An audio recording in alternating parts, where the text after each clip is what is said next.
tout ce que les autres pensent de vous, ça ne doit pas être votre problème. Parce que le dernier jour de votre vie, quand vous seriez couché sur votre lit, vous allez regretter les choses que vous n'avez pas pu faire parce que d'autres personnes étaient là pour vous influencer.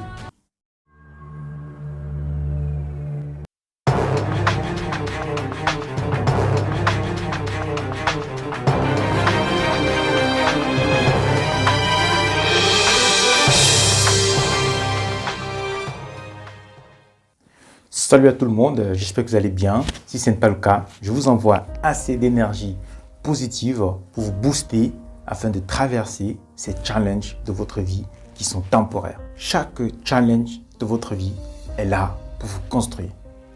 Alors, accrochez-vous. Aujourd'hui, on va parler de confiance en soi. J'ai fait une vidéo où je parlais de différents types de confiance en soi, donc celle de conditionnelle et celle qui est inconditionnelle.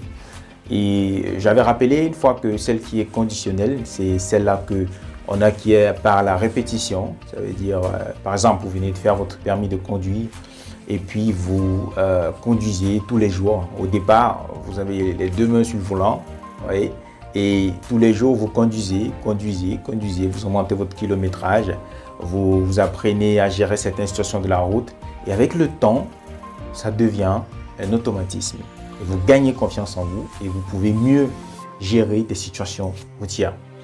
Et j'avais parlé d'un deuxième point de la confiance en soi inconditionnelle et c'est sur ce point que j'aimerais m'accrocher aujourd'hui parce que la confiance en soi inconditionnelle, c'est cette confiance-là que vous avez face à n'importe quelle situation, face à n'importe quel challenge, vous avez la capacité à vous dire oui, je peux résoudre ce problème avec toutes mes compétences, avec toutes mes expériences. Je peux faire face à cette situation.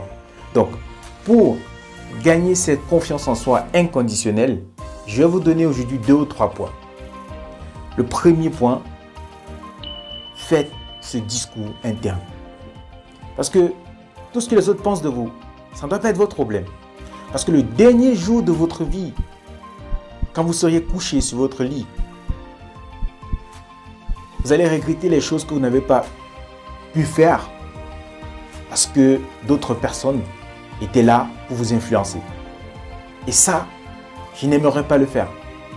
Je n'aimerais pas regretter les choses que j'étais censé faire et je ne les ai pas faites parce que j'avais peur d'autres personnes.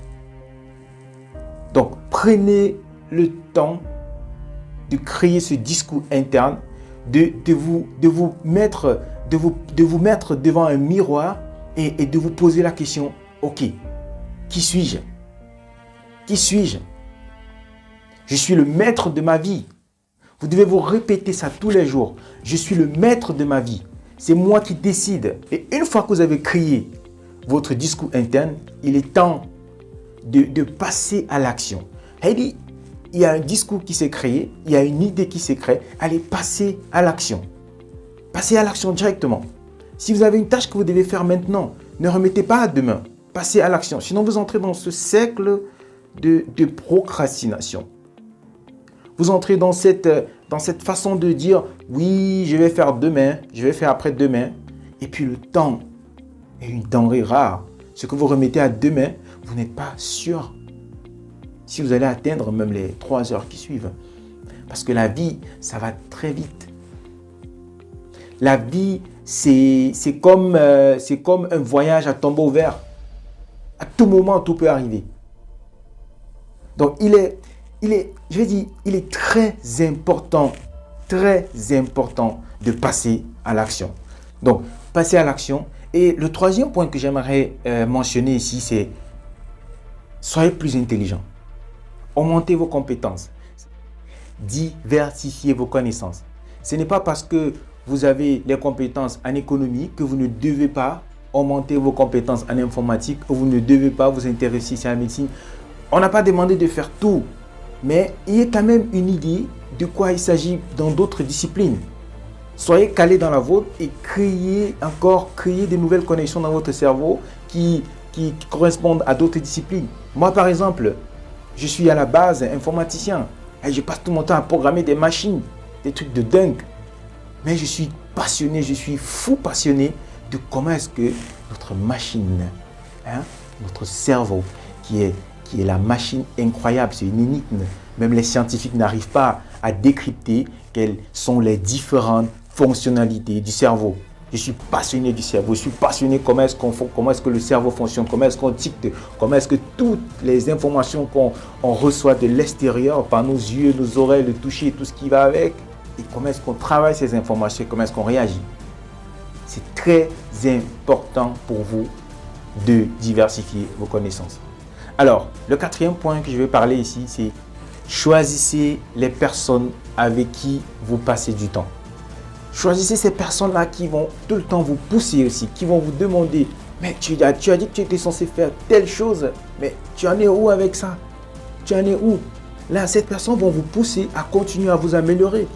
Et si vous réalisez que quand vous parlez de votre projet à quelqu'un, la personne communique d'une façon non verbale, en baissant la tête ou en disant « Non, tu veux entreprendre plus que qui ou tu es plus intelligent que qui », éliminez cette personne.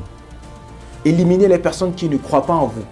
Parce qu'ils ne vont pas vous pousser au niveau supérieur de votre vie que vous voulez atteindre. Moi, c'est Ten Guillemot de la série Vie en pleine confiance. Prenez soin de vous. Ciao, ciao.